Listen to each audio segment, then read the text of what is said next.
Hi everyone. Um, Today we're going to be talking about a type of question common on the SAT. It's called the focus question. The focus question, that's what it's called. Um, you probably have seen it even if you don't know what the name is. It has typically has this structure right here. They either ask you, they say to you the writer is considering deleting something that is underlined, or sometimes they would ask you the writer is considering adding something that's given to you, okay? But whether it's adding or deleting, it's always the same structure.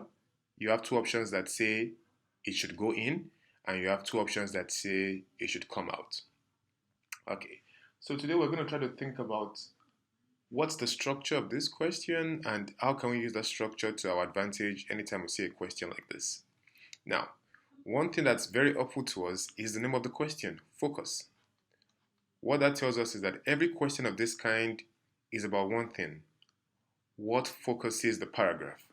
Now, I keep on using this word focus, focus. I should explain it in a simpler way. Focus essentially means what makes it clear what the paragraph is about. So the correct answer to a question like this would be the option that helps you to get a better understanding of the one thing that the paragraph is about. So quite often on the SAT, each paragraph is about one and only one thing.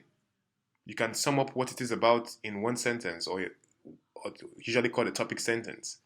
The right option would be whichever one helps you to understand better the one thing that the paragraph is about. Okay, so let's take a look at this. This is right here, okay, well, let's read the question first. The writer is considering deleting the underlined sentence. Should the sentence be kept or deleted? Now, before we go on to read the options, let's quickly read this excerpt. The article published by Forbes magazine explains that co-working spaces are designated locations that, for a fee, individuals can use to conduct their work. The spaces are usually stocked with standard office equipment, such as photocopiers, printers, and fax machines. In these locations, however, the spaces often include small meeting areas and larger rooms for hosting presentations. The cost of launching a new co-working business in the United States is estimated to be approximately 58,000. Now, if I asked you, well, what is the one thing that this paragraph is about? You probably say it's about co-working spaces or the description of co-working locations. So this paragraph is essentially trying to help us understand a little bit more about co-working locations. And we can check. We don't need to make it up. We can check. It talks about this article and it says it explains what co-working spaces are. Okay. Then it tells us some more. It gives us some more details. It says the spaces are usually stocked with this, and so on. Okay. Then it tells us some more again. It says in these locations, the spaces often include small meeting areas. So it's a description of co-working areas, essentially. It's a description of co-working areas. That's what the paragraph is about.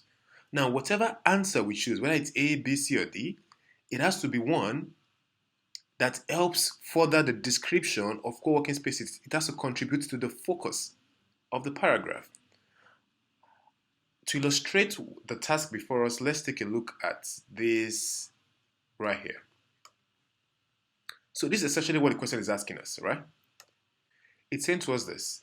This is the first sentence, and this can help you think about this more clearly. It's saying to you, this is the first sentence, this is the second sentence, this is the third sentence, and it's saying to you, well, should this sentence come in between them? All right? That's essentially what this paragraph is about, or this question is about, rather. Okay, so let's go back and think through the options. The first one says it should be kept because it provides a detail that supports the main topic of the paragraph. Now, with this question and with almost every other question on the SAT, you have to always, of course, look for evidence. This is what I mean when I say look for evidence. Anytime an option makes a claim, you read carefully the evidence or the explanation that the option gives. So in this case, the evidence the option gives is that the option says because it provides a detail that supports the main topic of the paragraph. That's what it's claiming, okay? So you read that carefully. Then you go back to the text and see, is there evidence for what the option just said? In other words, when I read this passage, does this sentence actually provide a detail that supports the main topic of the paragraph? Well, we just said the main topic of the paragraph is describing what a co-working space is. All I have to do is come here and ask myself, does this help with a detail that describes what a co-working space is? No, it doesn't describe a co-working space. So this is out. It says here, it sets up the main topic of the paragraph that follows. Well, let's check out the paragraph that follows. This right here is the paragraph that follows. What most caught my interest, though, was a quotation from someone who described co-working spaces as melting pots of creativity. Now, does this right here, the cost of launching a new co-working business, flow into this right here? What most caught my interest, though, was a quotation from someone who described co-working spaces as melting pots of creativity. No, it doesn't. So once again, the claim that this second option makes is not true. It says because it sets up the main topic of the paragraph that follows. Talking about co-working business doesn't set up the creativity discussed about in the other paragraph.